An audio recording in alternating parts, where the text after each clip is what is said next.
The Louie T Network is powered by MusicHead University. MusicHeads, classes in session. Turn me up. Enroll on YouTube now. Link is in the description. Who else could it be but me, your man, Louie T? Welcome to the Command Post Live. You know what it is. Post up. Take command. I, of course, am your commander-in-chief. Loustradamus is in the building, everybody. Loustradamus is in the building. Did I not just tell y'all on a video, what was this, 2-3 days ago? 4 days ago, maybe, max? That either Deebo Samuel, Sr., or Luther Burden III would be on this team's roster next season. Did I not tell you guys that? Okay. I said, look, I dropped gems this time of the year, man. Stay with me, man. Stick with me. I got you. All right. 5th round pick shipped off to San Francisco for Deebo Samuel. Now, look, this one wasn't like super hard. Okay. But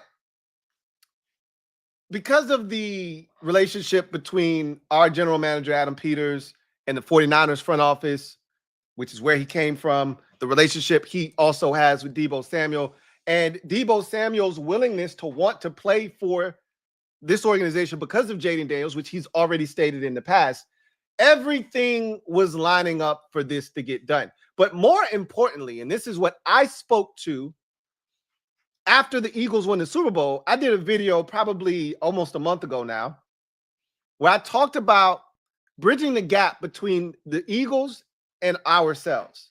How could we be more competitive with the Philadelphia Eagles? We're right there, right? Contrary to the 55-23 score, we're right there, okay? And so there are a few things that we have to do. You know, obviously take care of the football is at the top of the pile, okay? 10 turnovers in 3 games is egregious, okay? However, I told you as one of my, I think I gave you 4 things that we needed to do, 4 takeaways from the Super Bowl and what we needed to do to close that gap, to bridge that gap.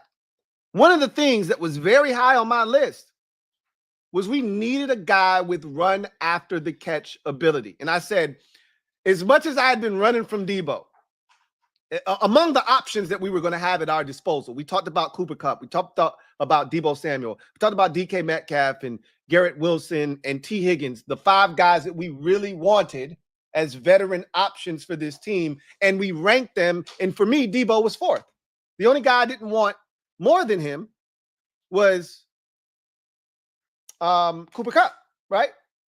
But I said, when I went through that video, of all of the options outside of Garrett Wilson, Deebo Samuel is the guy that offers you the thing that we probably need the most.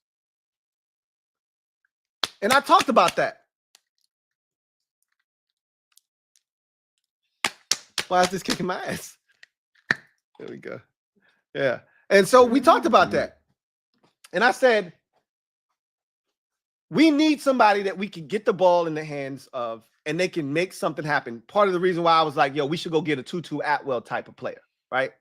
So all of this is not new news for me, and this is why I felt like Deebo made so much sense. I talked about when you're playing a team like Philadelphia, who wants to play that too high shell, right? Who isn't looking to give up anything deep, nothing cheap, nothing deep. They want to keep everything in front of them, right? They're going to play it close to the vest. They're not going to be super aggressive defensively. They're going to make you earn it. They're going to make you nickel and dime your way down the field, which we had no issues doing if guys would have stopped turning over the football. Guys would have stopped fumbling the damn ball. We would have been able to do that because Jaden Daniels had shown the ability to do that. But you know what makes life a lot easier is when you can throw a 5-yard pass and have a guy turn it into a 25-yard gain. That shortens the field very quickly. And we saw Terry do that on the touchdown early in the ball game. And that's what you need more of against a team like Philadelphia. The ability to throw a short pass and get something thereafter. And Deebo Samuel is one of the best in the business when he's locked in, when he's right. He's one of the best at doing that, getting the ball in his hands and letting him do the rest. And I talked about DK Metcalf being somewhat of an Eagles killer, somewhat of a Cowboy killer, right? A guy that has had success against teams in this division. Well, Deebo Samuel is another one of those guys that has had tremendous success against teams in this division. He's had success against Dallas. I call him an Eagle killer. The last time he saw the Philadelphia Eagles, he had over 140 yards of total offense and 3 touchdowns, okay? So this guy, on average, is kicking the Eagles' ass, all right? The time before that, he had over 100 yards of total offense against the Philadelphia Eagles. So this is a guy that knows how to play against the Philadelphia Eagles. Again, you want to win, it starts by winning in your division. And I told you guys this offseason, Adam Peters is going to try to maximize Jaden Daniels' rookie contract. Now, I already told you, there will not be a ton of these grandiose moves that you guys think are coming because he's going to do a lot of the things he did in free agency last year.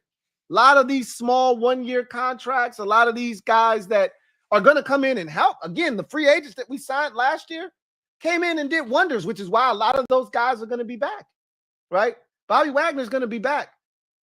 Frankie Louvu, 3-year deal, obviously going to be here, right? But some of the other one-year guys, Jeremy Chin's probably going to be back here. Zach Ertz probably going to be back here, right? So a lot of those guys did some really good things. We'll see. Noah Brown might be back here. But when it's all said and done, after you get past all of the guys that we brought in, on those one-year deals and we re-sign those guys, they're going to have to go out there and find more talent to surround Jaden Daniels. And this is the start. I told you guys that we're getting a number 2 receiver. That's your number 2 veteran receiver right there. Now, is it the traditional, you line up, you throw him the football, number 2 receiver? No. But this guy, when he is right, and I was listening to the John Kahn podcast about maybe a week or 2 ago, and he was talking to I think his name's Nick Wagner of ESPN Nation. He covers the 49ers, and he was talking about how good a shape Deebo Samuel showed up to training camp in last year. And I've heard nothing but good things about Deebo being in shape right now. And I expect a very motivated Deebo Samuel this upcoming season because he's in the last year of his deal. This is his last opportunity to put himself in a position to get paid. If he wants a massive deal from someone, that final last hurrah contract, that 2-3-year deal worth upwards of $20 million, this is how you go out and get it. This final year with a quarterback like Jaden Daniels in a situation where you're going to have all the eyes in the league on you because, as you know, we got one of them ones and we're going to be on full display this season. And so Deebo's got an opportunity to cash in. He's going to have to ball out to get it. And he's in the right spot because this Cliff Kingsbury offense is tailor-made for a guy like Deebo Samuel. How many wide receiver screens did we throw last year to guys that didn't need to catch them? How many wide receiver screens did we throw to De'Ami Brown? And he was the best we had, but he fumbled wide receiver screens on multiple occasions last season. How many wide receiver screens did we throw to Terry when we said, hey, stop throwing those to Terry McLaurin? He did have the one against Detroit, though. We'll always have that one.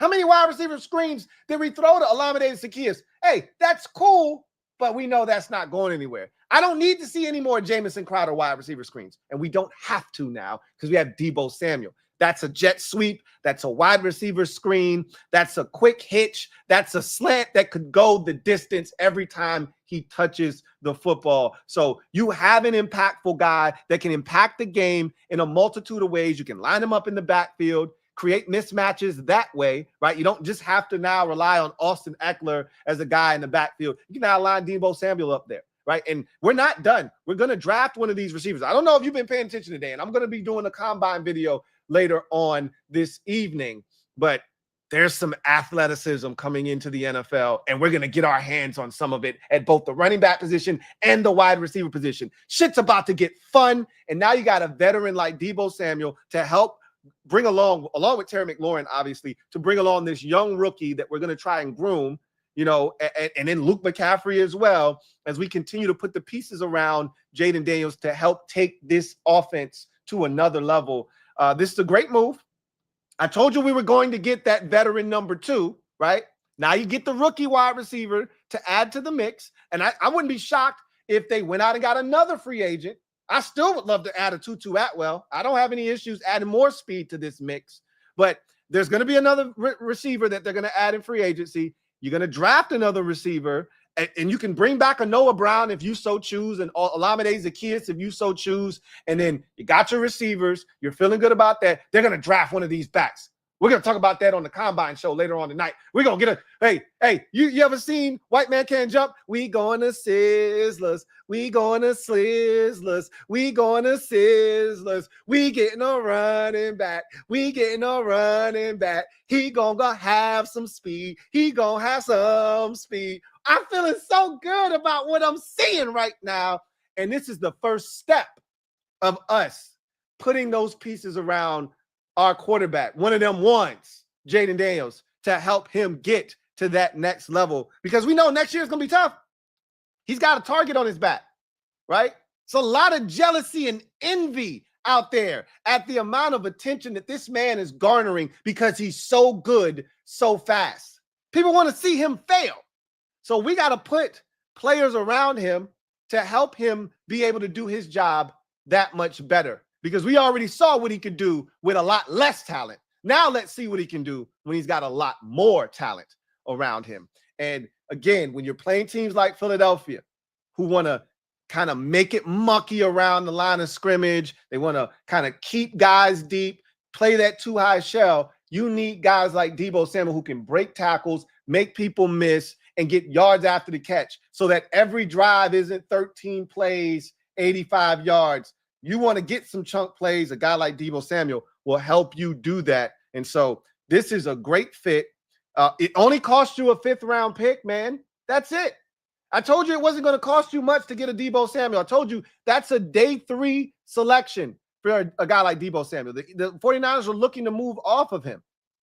And the $17 million that we're going to pay him this year, that's nothing for a number 2 wide receiver in this league. That's nothing for a guy the likes of a Deebo Samuel. And the beauty of that situation is you don't go out here and you don't spend on a T. Higgins, although I would have loved to have had the opportunity. I'm not sitting here trying to poo-poo an opportunity to go get a T. Higgins, because that's not going to happen now. They're going to franchise tag him. They're going to find a way to get a long-term deal done with him in Cincinnati. But you are going to have to pay him more than Terry.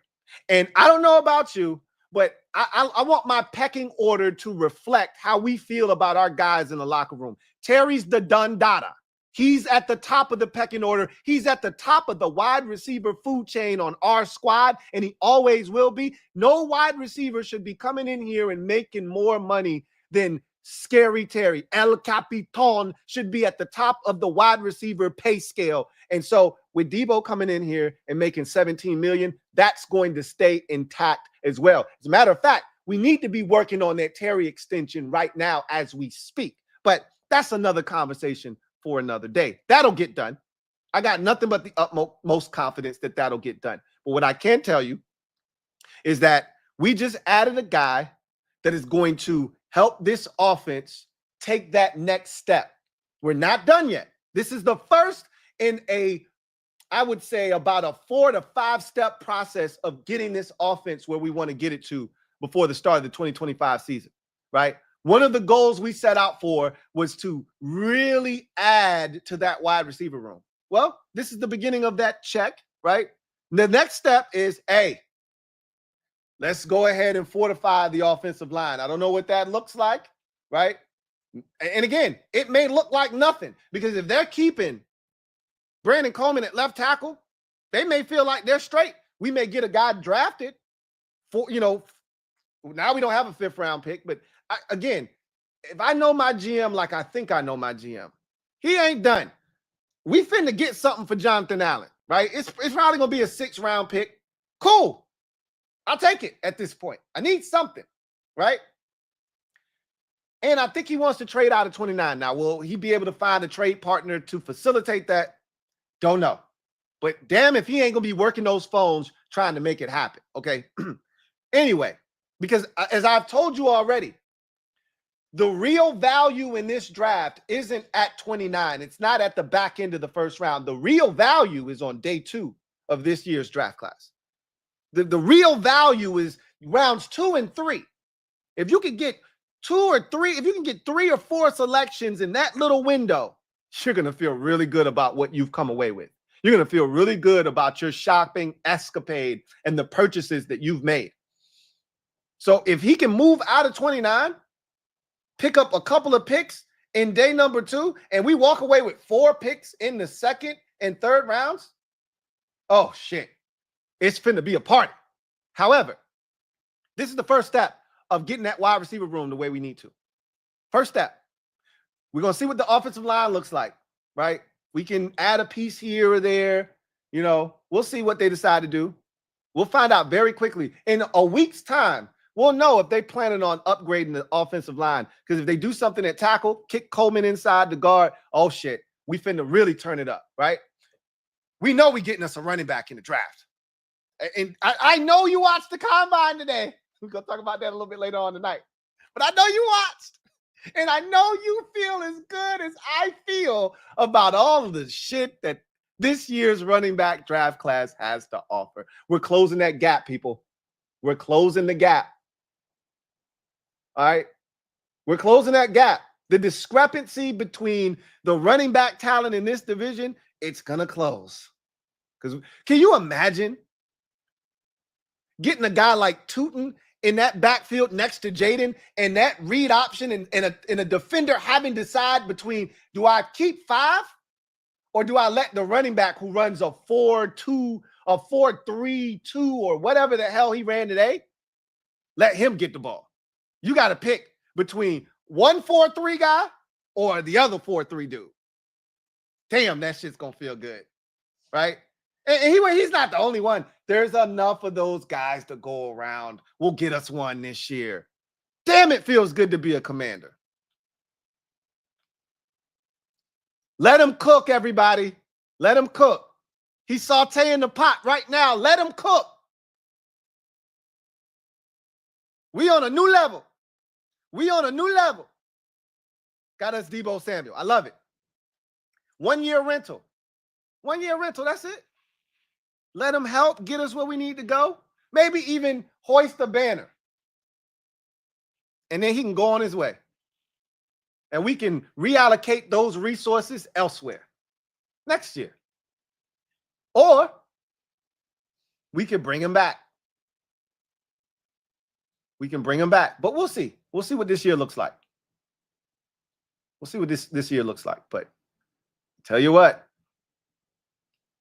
Deebo Samuel, pretty good acquisition, man. And the next one is going to be a corner. That's the next big piece to kind of come into focus for this team. That'll be the next big acquisition come next Saturday. When the tampering period gets underway, you're going to hear that the Washington Commanders are inking a deal with such and such. My guess, again, is going to be Mooney Ward, right? Charvarius Ward, but we'll see. I've got other guys that'll fit the bill as well, but he's at the top of the pile for me right now to go opposite of Marshawn Lattimore. So feeling really good. Feeling really good. We just getting started, man. Doesn't it feel good to pay less? Doesn't it feel good to pay less? Don't you like when shit's on sale? Quality item. I'm not gonna lie, I'm cheap. I'd rather use the term frugal. I'm frugal. All right. Cheap is a little harsh. I don't mind spending, but I need to feel like I'm getting a deal. Make me feel like I'm winning. Right? Feel like we just won. Deebo Samuel for a 5th round pick. Fresh start for him. 49ers just wanted to go ahead and move on. Hell, they even got Brandon Ayuk on the damn block. He won't be as cheap, though. And coming off of an injury, not interested. I'm good. But this right here, I feel good about this purchase. Now let's add. Let's continue to build. Let's continue to build. I love it, though. Anyway, I digress. Wasn't here to talk your head off, okay? But I know you're excited, just like I'm excited. I know you see the vision, right? I know you see what we're trying to, the bully that we're trying to put together and build. And I know you see it. I know you see it. I know you see it. They mad because we coming. Yo, we just got Deebo Samuel. I know you see it. I know you see it. We on to come up. Let's get to the comment section real quick. I'm going to get y'all out of here, man. Like I said, I ain't come here to talk y'all to death. Anthony Shannon. Thank you for the super chat. Greatly appreciate you. Anthony Shannon. Right. Can we get a timetable as to when you'll retire the glasses? No, I don't have a timetable for that. But I do appreciate the $5 donation. I really appreciate it. Rob, thank you for the super chat. Greatly appreciate you. Thank you for being a member for 42 months. Salute to you, my guy, who writes, what up, Lou? What's going on, Rob? Says, not the biggest Deebo fan, but hopefully he can rekindle that early magic. You think we add more to the receiver room? We have no choice but to add more to the receiver room. You'd be remiss if you thought we were done. Guess what? We only have 3 receivers signed to our roster right now. Terry McLaurin, Deebo Samuel, once this trade becomes official, and Luke McCaffrey. So obviously they can't be done. Even if they wanted to be, they can't be done. And just so we're clear, I just need y'all to understand this. Dyami Brown is not coming back. I don't know if you know this or not, but let me let you in on a little secret. Since Lusterdamus is in the house tonight, Dyami Brown has a market, people. Okay. I know of at least 3 teams that are chomping at the bit to sign Dyami Brown as soon as they are capable of doing so. 3 teams. I'll give you one that's at the very top of the list, who loves to shop at the Commander store, the New England Patriots. They need as much wide receiver help as they can get. So I'm just telling you, Dyami's not coming back. Not that you care, not that you're interested, but again, I like options. Some of you are like, yeah, I want Dyami back. No, he's not coming back. He's gone. He's gone. So it's either Noah Brown or it's OZ. If you're bringing back some of the guys that were here last year, those are some of your options that you'll be sorting through. But again, I think they're going to sign another free agent wide receiver, and they're going to draft a young guy to go along with the mix that we already currently have. That's my guess. Now, you're running out of draft picks. Like, you just gave away another pick, but you added a player. So it's like getting a player in the draft, so to speak. But you're running out of picks, obviously. But I told you, the value in this year's draft is from rounds 4 and up, right? After you get past the 4th round, you might as well spin the barrel and just pull the trigger. It's probably just going to click. I don't think he's going to fire a bullet. Matter of fact, it might be blanks. We'll see. But Chef P loves his late round picks. He loves to find gems in the later rounds. But for me, this particular year's draft, 4th, 3rd, 2nd, and 1st rounds are where it's at. And I think this trade may be indicative of that. Like, okay, I feel confident that this 5th rounder, we can let it go. We'll be fine. Right.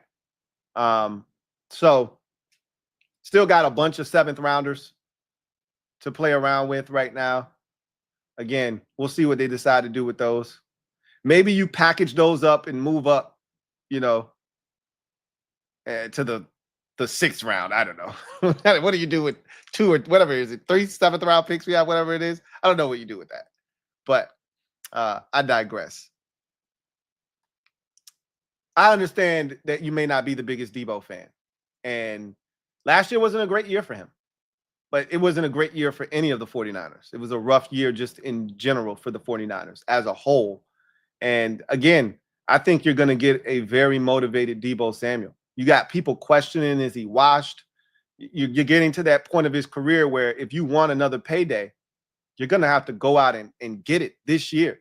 Like, you don't get it done this year, there is no more big payday. You're not getting any younger. This is your last opportunity to cash in. You don't think that's like, you don't think he understands that? That's not lost on him. You're going to get as motivated a Deebo Samuel as you probably saw since he was a youngin coming into the league trying to establish himself as a premier NFL wide receiver. He knows what's at stake. Scratch More Fortune. Been a member for 40 months. Salute to you.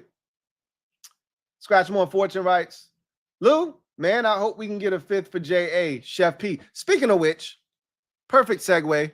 Let's go ahead and go inside the odds, brought to you by Bet US. Inside the odds.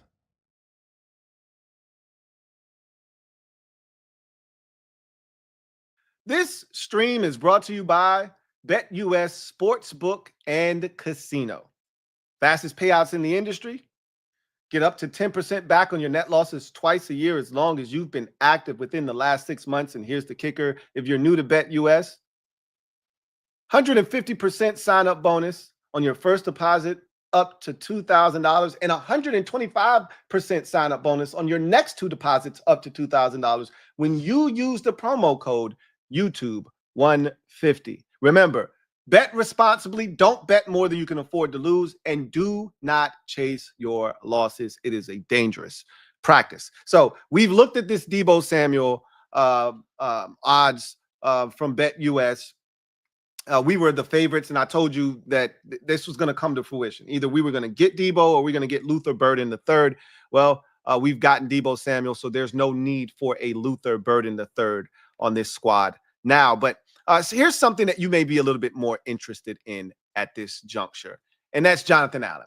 All right, so now that you've moved on from that 5th round pick, you're looking to recoup something on the back end. I think that's how most of us feel as fans at this point. Jonathan Allen wants out. He wants an opportunity to go elsewhere where he can have an extension waiting on him on the other side. Good luck with that. But he's not getting it here. So he wants out. We've given him permission to go find a new home, find us a trade partner, someone that's willing to give us some capital as we ship you out of here. Here are some of the options that BetUS believes are at the top of the list. The Detroit Lions at plus 300, the Chicago Bears at plus 500. I'd rather do business with the Bears than the Lions because of where their picks are in every round. I don't think I have to explain that to you.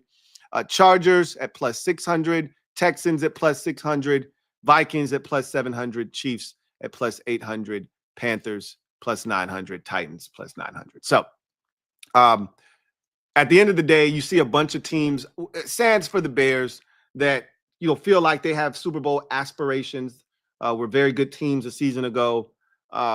He's not a guy that you think is going to come back and haunt you. So I'm not concerned about trading him to an AFC team. I don't want to see him twice a year, potentially. I don't give a shit. Jonathan Allen doesn't strike fear under my heart. I can't speak for any of you. So I don't mind trading him to the Lions or the Bears or the Chargers. Oh my, it doesn't bother me one bit if he goes to the Vikings. You see a bunch of NFC North teams here, but ultimately, I just want something back for him. I don't want to have to cut him. I'd like to be able to recoup something for this man on the way out the door. His number is a very reasonable one at $16 million for someone looking to upgrade their defensive line. I'd love to move him for. I told you that a 5th rounder. Remember when he first requested the trade and we talked about him being on the block. I said, Chef P is a magician if he gets a 4. You're not getting a day 2 pick for Jonathan Allen. I said, he's a magician if he gets a 4 for him.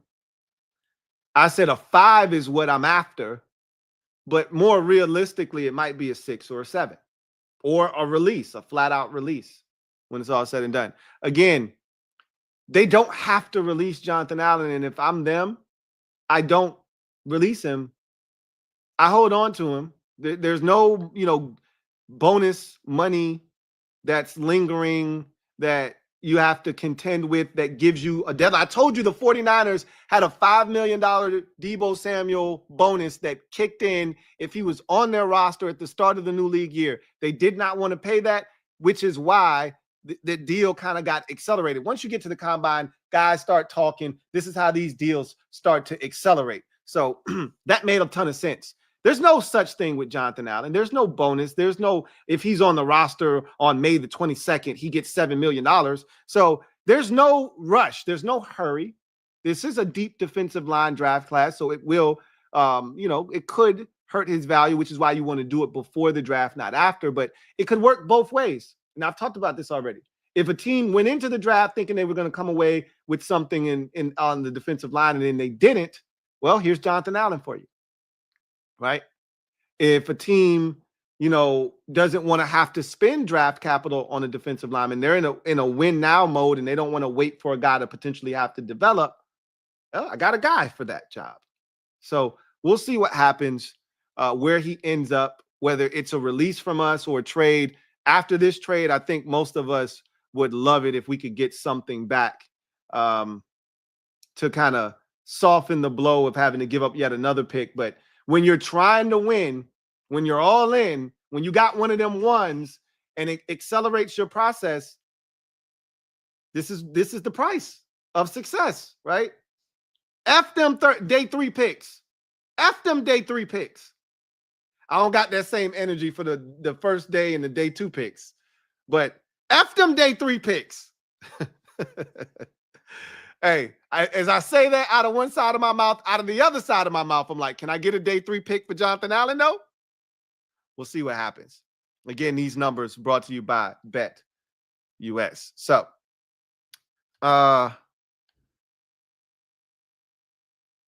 Will Kavanaugh, thank you for the thank you for being a member for 25 months. Oh, nope, I did it right.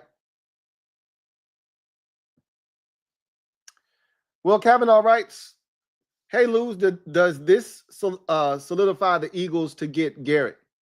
Why would this solidify? Why would a 5th round pick solidify anything? What is the 5th round pick? What is the significance of a 5th round pick? How does that make or break a deal? I'm confused. If this were a 2nd or a 1st round pick we were dealing here, then you'd be like, yeah, you're kind of handcuffed at that point. What does a 5th round pick do in terms of acquiring Myles Garrett? How does that stop you?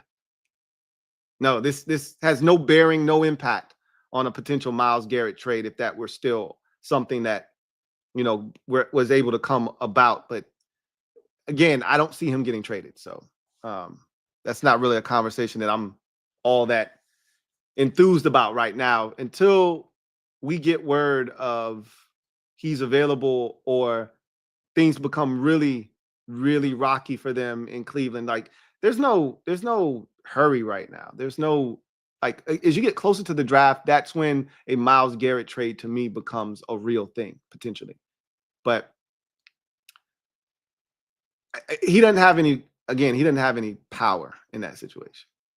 But we'll see. The Browns may ultimately get to a point where he don't want to sign an extension with us. We only got 2 more years of him. Why don't we just maximize him and get what we can get for him? They may get to that point, but right now they're not there. LT, thank you for the super chat. Greatly appreciate you. LT writes, we still daddy until y'all beat us in the playoffs, G. Yeah, we only got 1 shot at it. We'll be back. I feel good. I like my chances. Donald Bonner, thank you for the super chat. Greatly appreciate you. Donald Bonner writes, Ward or Reed, Mac, defense is next. Ward is definitely here, I believe. Reed doesn't fit this defense. So I've already kind of scratched him off the list. They're not looking for an undersized corner to bring into the NFC East. If we didn't have Mikey Samer still, maybe a Reed makes sense, a DJ Reed. But no, Ward is the play, right? They're looking for size. They're looking for length. They're looking for a guy that can run, that can cover. And again, he's got that history with Adam Peters He knows what this guy can be. He's already said, and again, I know words don't mean much. We're more about that action, boss.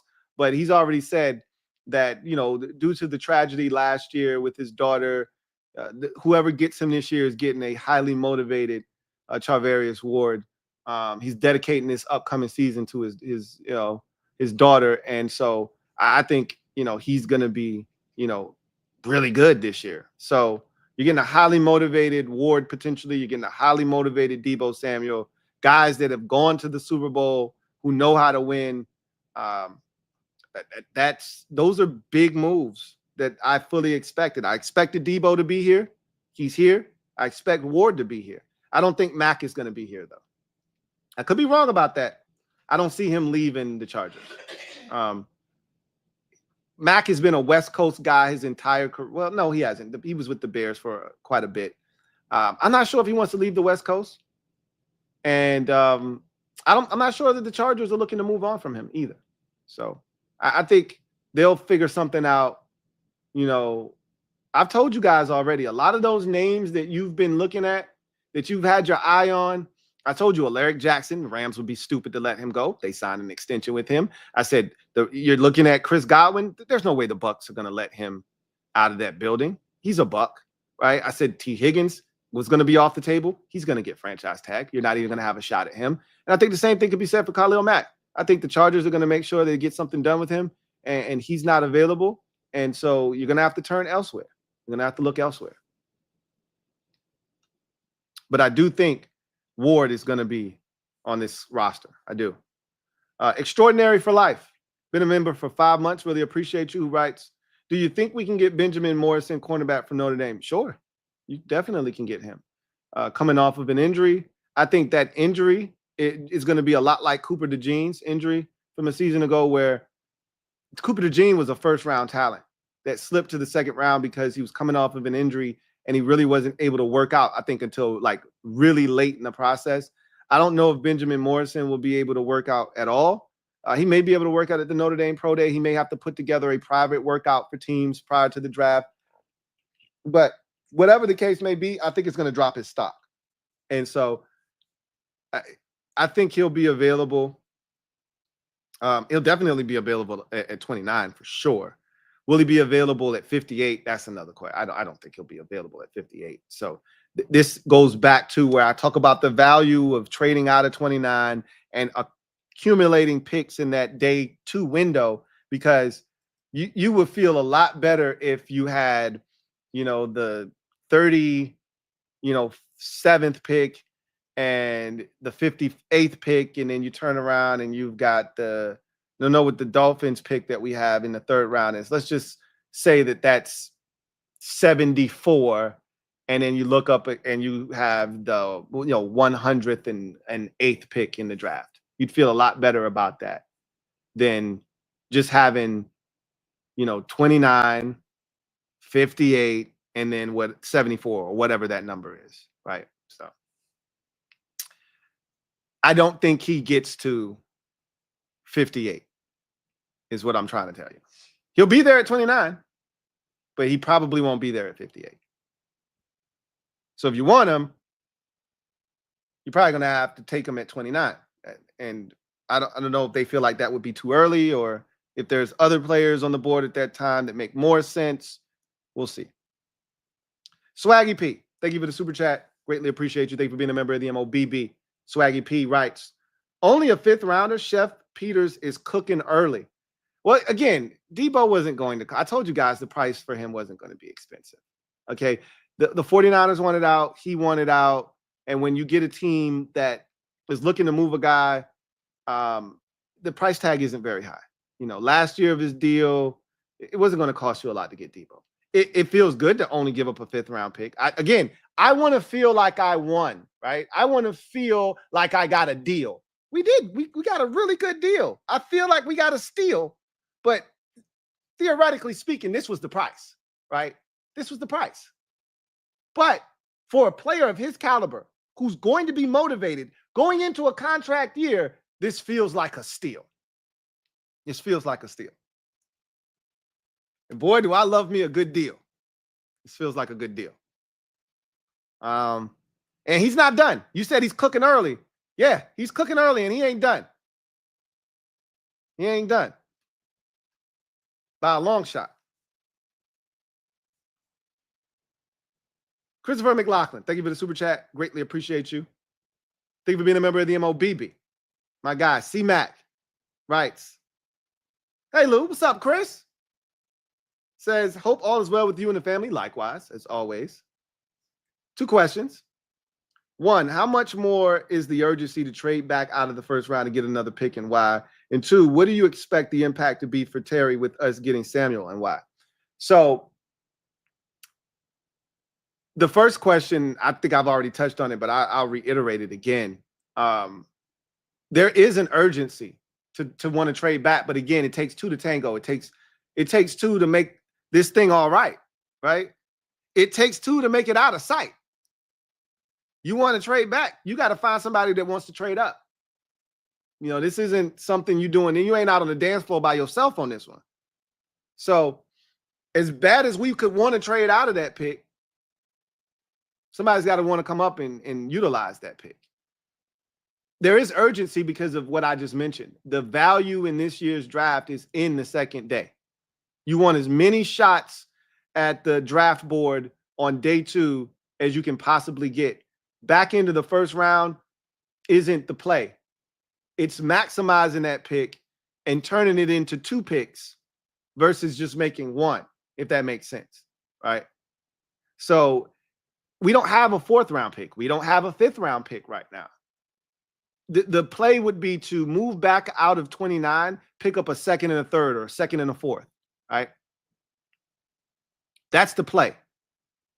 Depending on how far back you're moving is what's going to ultimately determine what the compensation is. If it's a team at 33 wanting to jump back into the first round, fearing that the teams at the back end of the draft, the Chiefs, the Eagles, you know, the Ravens, those or the Bills, excuse me, those types of teams are going to try to snatch up the player that they want at the top of the second round, then maybe you're able to entice someone to come up and take 29 off your hands. But if teams are willing to stand pat, like if you trade out of 29 and go to 33, the top of the second round with Titans, let's say it's the Titans, you're not going to get a 3rd round pick with that. You're going to get a 4th rounder, more likely than that. Maybe even a 5th, a 2nd and a 5th. Right? You're not going to get a ton. You're not moving back that far. You are moving out of the first round, and that does cost. But you're not going to get a ton. But if you're moving back to, say, 37, that might net you a 3rd round pick. You're moving back pretty significant space, and you're moving out of the first round altogether, and it may net you an extra day 2 pick, which is the ultimate goal. But yes, there is an urgency to want to move out of the first round. But again, takes someone else wanting to come up to be able to maximize that pick. And I don't know if you're going to find a team. And again, we'll see how the board shakes out. That's what's ultimately going to determine if we can get out of 29. What type of talent is available on the board? I can tell you this much. It's a lot of running backs and a lot of tight ends and a lot of wide receivers that, you know, you can get in the 2nd, the 3rd, the 4th round. And that's going to make it tough for a team to feel obligated to come up into the first round. I'm good. I'll just wait in the 2nd round. There's plenty of guys, right? You need scarcity. That's what drives up the price of the pack, right? That's what drives up the price of the pick. That's what makes someone feel obligated to come up and take that pick off your hands. Is scarcity. There's a lot of options at running back, a lot of options at tight end. There's not a lot of options at tackle. There's not a lot of options at corner. And if those markets go quickly and there's 1 or 2 left at 29, a team like Kansas City needs a tackle, right? We'll see what they do in free agency, but clearly they need a tackle. They probably want to go veteran. They probably don't want to go young guy, more likely than not. But being that they're already franchise tagging Trey Smith, can they afford to go, you know, on the free agent market and sign another tackle, right? Or do they need to go cheap with a rookie and get a guy that's really good? Let's say a Josh Simmons is sitting there and there's a team like Tennessee or a team like Chicago who's sitting there in the 2nd round saying, boy, we could use a Josh Simmons, right? Well, hey, we could use a Josh Simmons, but We don't have to have him. Not if they believe in Brandon Coleman. Not if we already signed someone in free agency at the tackle position. Then that pick becomes a little bit more, of an asset. Same with the cornerback position. But outside of those two positions, those premium positions, edge rusher is another one. But again, this is a pretty deep edge rush class. So I don't really know if you're going to entice someone to come up to 29 for an edge rusher. As far as the impact of this trade in terms of Terry, I think the impact of this trade on Terry is significant for this reason. There's another guy for the first time opposite of Terry McLaurin that you have to pay attention to, right? Like, you got to know where Deebo Samuel is at all times, whether he's in the backfield, whether he's in the slot, whether he's in jet motion. Again, sometimes all you need is eye candy. All you need is for that safety for a split second to forget that he needs to get over and help and get on top of Terry. And all Terry needs, we know, we saw it last year. Terry was the best deep ball receiver in football. EPA average. Terry was the best in the league. We saw his ability to get on top of corners. No corner was safe one-on-one against Terry McLaurin last season. And with the way Jaden throws the deep ball, it's a dot coming. So that safety, it can't be distracted for 1 second. And Deebo Samuel in motion, Deebo Samuel coming across the field on a shallow, that's going to attract the eyes of a lot of guys, including safeties in this league. So this makes a big difference. This makes a big difference because for the first time in Terry's entire career, there's a guy on the other side that makes a difference. There's a guy on the field that you have to worry about just as much as you have to worry about Terry McLaurin. We haven't been able to say that his entire career. Just if you want to try to triple team, we saw the Eagles triple team Terry McLaurin last season. You want to try to triple team Terry McLaurin? Cool. We'll get it to Deebo Samuel now. So, yeah, I do believe that there's an impact here. And we're just getting started. Again, there's going to be more additions that are going to impact Terry. You get a running back with speed, that changes everything. Cruising 26. Thank you for the super chat. Greatly appreciate you. Cruising 26 writes, respect on the season, Louie T. You guys finally got your QB. Do you like any of these QBs in the draft? I actually think that I like 3 of the quarterbacks in this year's draft class. I don't like any of them more than the quarterbacks last year. So let's just get this straight. None of these guys would have been better than, I would say, the top 4 quarterbacks in last year's draft. They wouldn't have been better than Caleb Williams, Jaden Daniels, Drake May, or Bo Nix for me. I think Bo Nix was my 4th quarterback last year. And then I think I had Penix, and then I had J.J. McCarthy. I believe that's what my order was. I might have put Cam Ward above Bo Nix. I might have. I gotta watch some more Cam Ward tape. I might put him above him, but I like in this year's draft class Cam Ward, Shedeur Sanders, and Jackson Dart. I like those 3. And I thought Dart actually looked good today. We'll talk about that on the Combine show later on this evening. But I think there's some solid options. How good are they going to be? I think the ceiling on those guys isn't as high. The only guy that has a ceiling that gets you somewhat excited is Cam Ward, which is why I think he's going to be the first quarterback taken in this year's draft class. Shedeur Sanders' ceiling isn't as high. I don't think his floor is that low, though. I said the same thing about Jaden Daniels, and you see what he turned into, but this ain't that, obviously, because Shedeur doesn't run. He didn't have that, that type of ability. He's more of a CJ Stroud guy than he is a Jaden Daniels.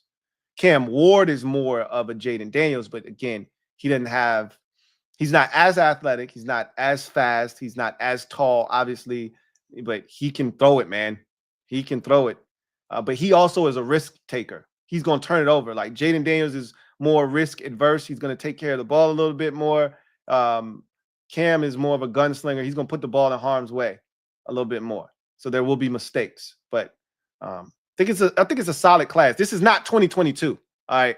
Don't let anybody try to scare you or try to talk you into thinking that this is a garbage quarterback draft class. This ain't 2022. This ain't that. Key the Lone Wolf. Thank you for the super chat. Greatly appreciate you. Thank you for being a member of the MOBB, who writes, Deebo for a 5th. I can't complain. None of us can. Again, we got a really good deal, right? Might not have been what you walked into the mall expecting to purchase, but when you saw the price tag, you was like, that's all they asking for? Man, I gotta pick this up. I gotta grab this. I ain't coming here for this. But if this is all they asking for, I'm gonna go ahead and scoop this. I'm gonna cop this. Terry will definitely see less double teams with Deebo on the field. Great addition to the squad. And we're not done yet. That's the key. We're just getting started. Key. That's the key. Christopher McLaughlin, my guy, C-Mac. Double up. Thank you for the super chat and thank you for doubling up. My guy, Chris writes, hey, Lou, question. What else do you think is reasonable for Peters to get done in free agency with the fewer picks to decrease pressure in the draft, and why? Cornerback 2, yes. Left tackle, we'll see. Defensive end, yes. So I feel a lot like I do about corner and receiver about edge rusher. They're going to bring Dante Fowler Jr. back, but you still need a veteran on the other side. That does not preclude you from taking a young guy in the draft, but you're going to need a veteran, I think, opposite, which is why a lot of people want Khalil Mack, and I get it. I understand. I just don't think he's going to be available, but you need somebody opposite. Now, there's going to be other guys available that can be relatively cheap, like a Hassan Reddick coming off of a down year. So you got to kind of sniff around, see what's out there. But there will be some other options available at the edge rushing position. It's not a great crop of edge rush. This isn't last year where Danielle Hunter and Jonathan Grenard and guys like that were available. It's not that this year. However, there'll be some options out there that you can parse through to try to get you through for 1 year, right? Which is what I expect them to go. They're not looking for a guy to sign to a 3-year deal. They're looking for a guy to bring in here on a 1-year deal, a stopgap, just like Cleveland Farrell was last year for us. But you need a better player. You need a higher quality, 1-year stopgap edge rusher. So, but again, like you said, because we have less picks in the draft, and notice he's not giving away anything in the first 2 days of the draft, right? Everything that we've given away outside of the Marshawn Lattimore trade, and we had multiple 3s, so we could do that, has been day 3 picks, right? We gave up a 4 in the Sam Howell trade, right? If I'm not mistaken, that was that this year's or last year's? I'm not sure. But we gave up a 4, I think, in the Marshawn Lattimore trade. We gave up the 5 in this Deebo Samuel trade. I don't know why we don't have a 6, but we don't have a 6. But that's gone, and it's a 6. I'm not tripping over a 6. Bottom line is, we still have all of the picks that are going to be impact players that we expect to be impact players, which is your first, your second, and your third round selections. So you got to make those count. You still got 3 in the 7th, right?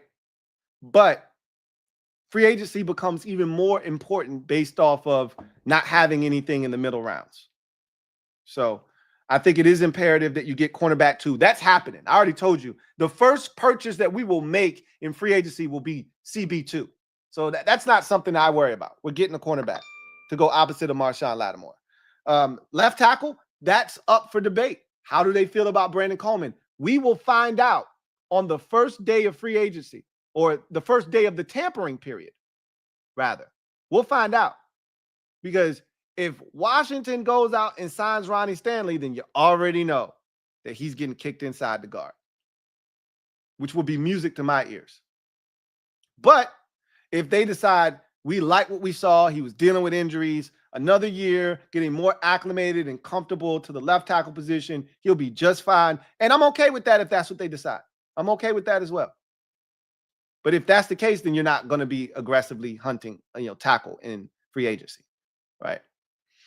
But defensive end, edge rusher, yeah, I think that's something else they'll try to pursue in free agency. You don't want to leave it to chance. This is a deep defensive line draft class, edge rusher draft class. So they probably feel like they can come away with something in the first, second, or third round, right? I think with these 3 picks now, because now you got to start looking at, well, what are we going to do with these picks in the draft? Assuming that you don't get anything for Jonathan Allen, and I don't want to make that assumption. I hope we get something for him.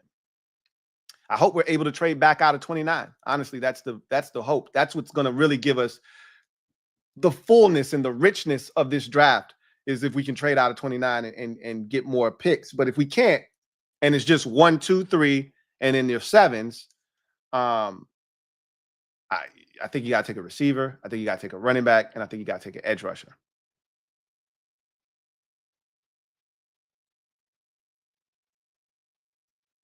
Because if we bring Noah Igbenogany back, you already got Mikey. You can be fine. They apparently, they like the kid, the Price kid, right? They keep bringing him back.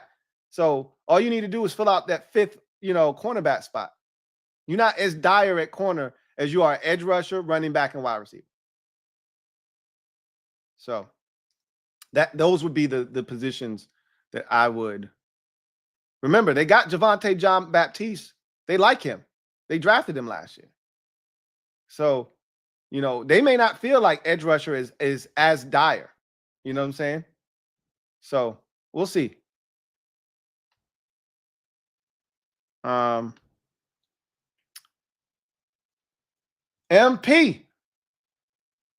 Been a member for 41 months. Salute to you, Miss P, who writes, hit the like button. Y'all heard the woman.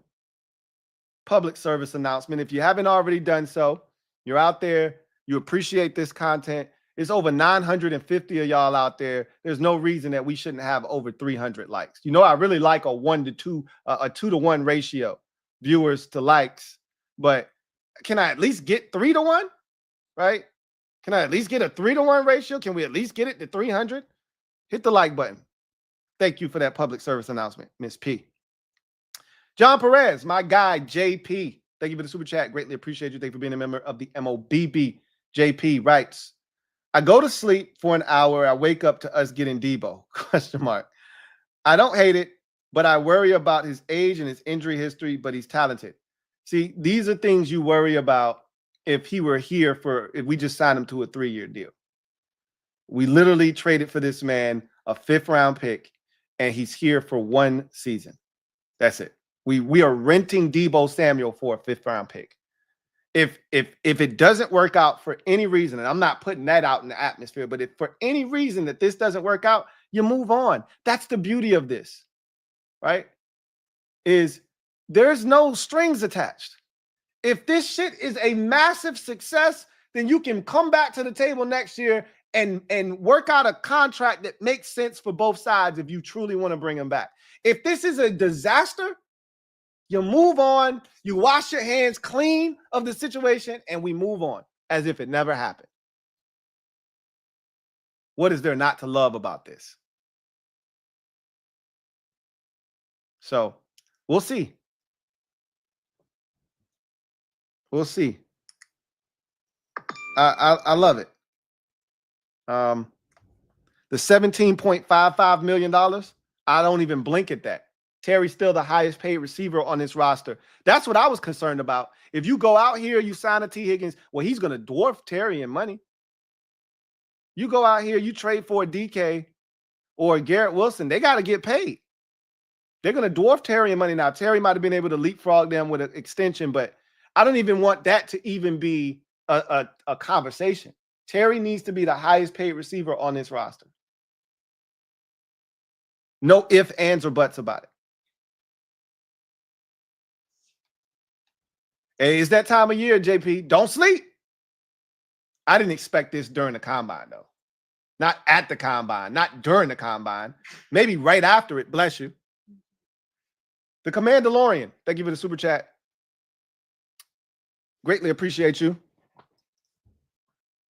Commandalorian writes, Tootin in the second.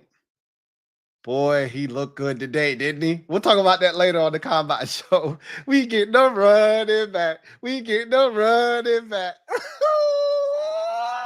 Finally, a running back with some speed. Finally. Says Lou, speed, power, only thing is catching can improve. Yeah, I wasn't impressed with him catching the football. But again, that's a conversation that we'll have later on the combine show. He says, would love a D end in the first. Rams signed Jackson, so that sucks. Welcome, Deebo. Yeah, welcome, Deebo Samuel. Welcome to the squad. Welcome to the squad. Glad to have you on board.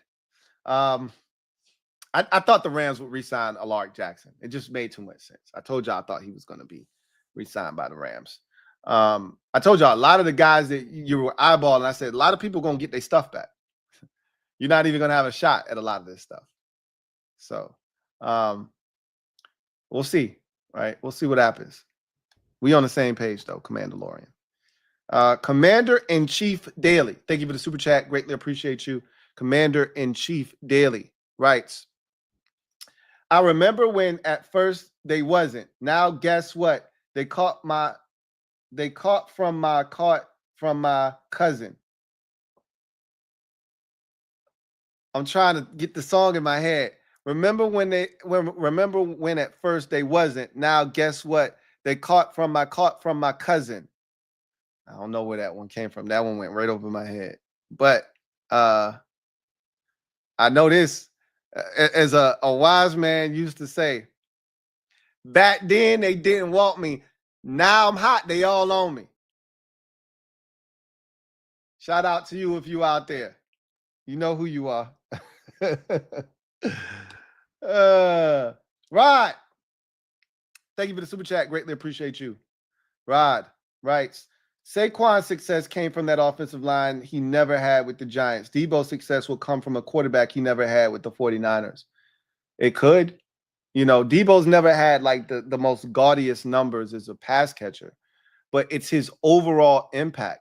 You know, you could put Deebo on kickoffs too if you want, right? Like there's so many ways you can utilize him. I don't think we're going to use him in the backfield as much as San Francisco did, but that's an option. And you just, again, I just like options.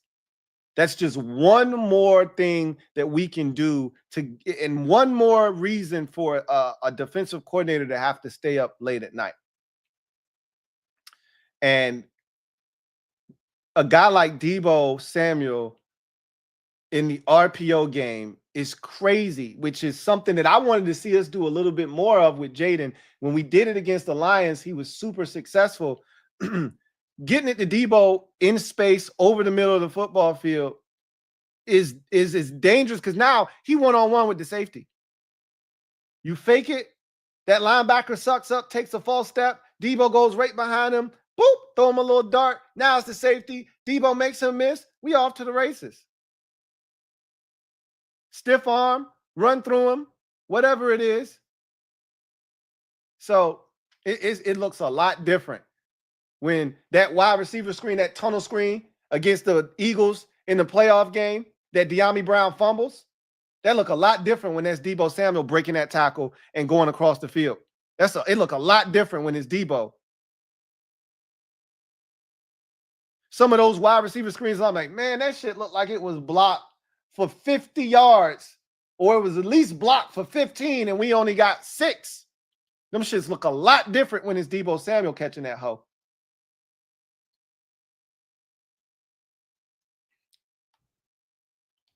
Ronnie Bell, gifted a membership. Really appreciate your generosity. Stand up to the newest member of the MOBB, courtesy of Ronnie Bell. Really, truly do appreciate you. Cruising 26. Thank you for the super chat. Greatly appreciate you. Double up. Thank you for doubling up. Who writes, Prefer Cam too, but I refuse to trade a 2026 first-round pick to move up 2 spots. I wouldn't do it if I were you. I really don't think the Titans are going to take a quarterback. I think they're dumb enough to not take a quarterback. So I think you could just, now here's the problem. Cam Ward could go 2 to the Browns, but here's the thing. Here's why I think you should just sit still. You know, sometimes you just need to sit still, right? Don't do nothing. Shedeur Sanders is a better fit for Kevin Stefanski's offense than Cam Ward is. He's a true pocket passer. Guy you can put under center, run that play action fake game. You can go that inside outside zone, that ZBS game. The things they want to do, Shedeur Sanders is a great fit for it. So I think Cam Ward could fall to you. If the Browns go in that direction, they could just say, you know what? Myles Garrett, we're going to trade him. And we're going to replace him with a dual Carter. That's if the Titans don't take him first. They're looking to trade Harold Landry, so it makes sense if they replace him with Abdul Carter, right? Again, either way, I think you're going to be just fine at 3. Problem is, you draft a quarterback at 3, and then your GM and your head coach get fired if things don't go well, and now you got a young quarterback in year 2 with a whole new regime and a whole new group that didn't draft him, and that's just not ideal. That's the problem in New York right now. I'd rather draft Hunter at 3, get our quarterback in the 2nd or late in the 1st, and we'll see what happens. There's a lot of ways that this thing could go. A lot of ways this thing could go. Going Commando. Thank you for the super chat. Greatly appreciate you. Who writes, thank you for being a member of the MOBB, who writes, let him cook. Didn't want to lose anything more than a 5th. Never felt like that was possible. Hell, we didn't have much more to give away than a 5th. We don't have a 4th. So what else were you going to give up? All right. We don't have a 6th either. Right. So what else were you going to give up? Either it was a 5th or a 7th. Got to love Eagles fans coming into Washington communities to say how not scared they are. Doesn't that make you feel warm and fuzzy inside? The fact that no Commanders fans said anything to Eagles fans other than, hey, we'd love to get Myles Garrett. Yet, if the Commanders are thinking about trading for him, the Eagles are going to, quote, snake the Commanders and make a Godfather offer that the Browns can't refuse. I love a team going out of their way. What does if that doesn't say fear and scared more than anything else, I don't know what does. Like, you're willing to give up all of this stuff, not to mention Myles Garrett is a fantastic player, and he'll change anybody's franchise if you get him. But you're willing to go above and beyond whatever the price point is. Whatever the market is, you're willing to go above and beyond just to make sure that we don't get it. I love it. That's borderline malpractice, and that's on some borderline TJ Duckett bullshit that we did back in the day. That's one of the few things I will never forgive Joe Jackson Gibbs for. He's done so many things right that's a little slap on the wrist, but I'm gonna slap him anyway though. Like I gotta pop you, bro. Like that was terrible. That's a no. We don't do those things. We don't let other teams dictate to us how we move. Right? When it comes to situations like that, when you chasing somebody, yeah, they dictate how you move. Like this, to me, this Deebo Samuel trade isn't just about getting talent for Jaden Daniels. That's a part of the reason they did this. Another reason is you have to have receivers like this if you're going to play against Philadelphia. You got to have guys that can take a short catch and turn it into an even bigger one. You need guys like that.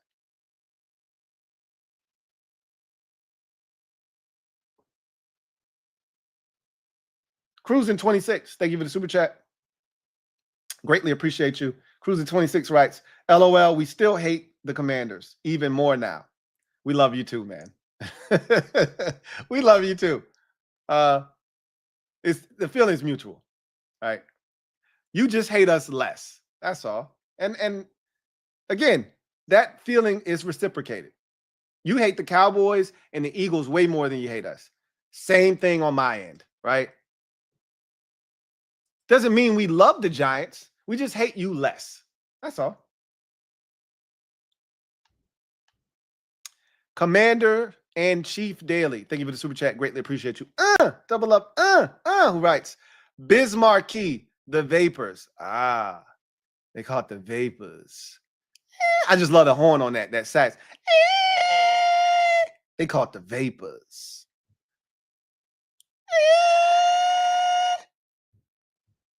My bad.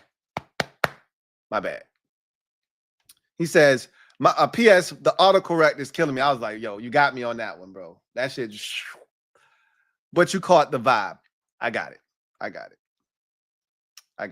My bad. I got it. Anyway, I digress. That's going to do it for me, your man Louie T, here on this installment of the Command Post Live. You know what it is. Post up. Take command.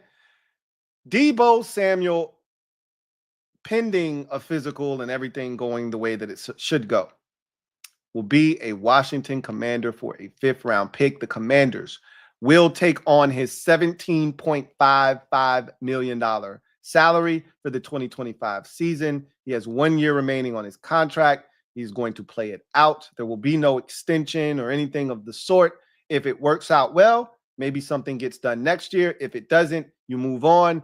You wipe the slate clean and you get back after it again next year. It's a great move for the Commanders because this $17 million comes off the books next year, right? It's a placeholder. It's almost like a franchise tag. It comes off the books next year, and that's another $18 million you have to play with next season as you go into another offseason looking to build, hopefully around Jaden Daniels, who at that point might be league MVP, the reigning league MVP, and hopefully Super Bowl champion. But hey, can a kid dream? Can I dream a little bit? Anyway, this is just the beginning of what's to come. We just getting started building this bully, right? Brick by brick, piece by piece. This was the first one that had to happen. I told y'all, I said, under no circumstances can we go into this next season without a veteran number 2. I told y'all that, did I not? Lustradamus is alive and well. I said, y'all kept talking about running backs and all that. I said, to hell with all of that. Number 2 wide receiver is more important than anything else. It sets the stage for everything else. Obviously, if they were interested in upgrading the offensive line, that supersedes everything else. I've already stressed that. But I'm not sure if they're interested in upgrading the offensive line or not. They may be totally fine with Nick Allegretti. They may be totally fine with Brandon Clark. We'll see what they ultimately decide to do at right guard. I told you, I don't think Sam Cosmi's missing any time, and I'm sticking to that. And so they may just run back this offensive line, which you have to admit, before the injuries took effect, this is a pretty good unit early in the season. We were running the ball effectively. We pass protected for Jaden Daniels pretty damn well, except for when we played the Eagles. Let's keep it a beam. The Eagles and the Cowboys, which you play those teams twice a year, that's not good. That's not good. So those are the 2 teams that really kicked our ass. But we also played both of those teams late in the season when the injuries had already started to take effect. So there's that as well. But we'll see what they decide to do on the offensive line. But I told you had to come away with a number 2 receiver. That they have done. I said you also have to come away with a number 2 corner. That is going to happen next Saturday. All right. I said you also have to come away with some speed at the running back position. Have you seen this year's crop of running backs? That's going to happen as well. So I feel really good about where this team sits. And they're going to do something on the defensive line. Again, how much are you going to be able to get done with the way things are set up? I don't know. But they're going to do something. They're going to do something. You guys enjoy the rest of your evening. I'm going to finish watching the combine. There's not much more for me to consume there. Once I'm done, I'll be live for day 3 of the NFL Scouting Combine. I'll give you my thoughts as to what transpired there.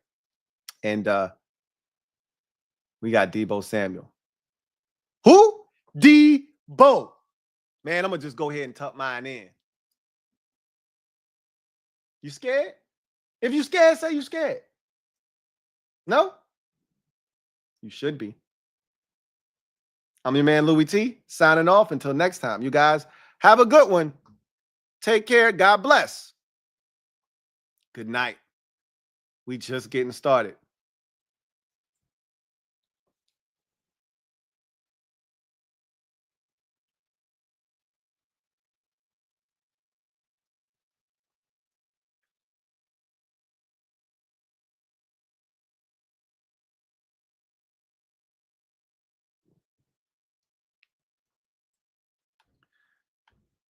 Got a super chat on the way out.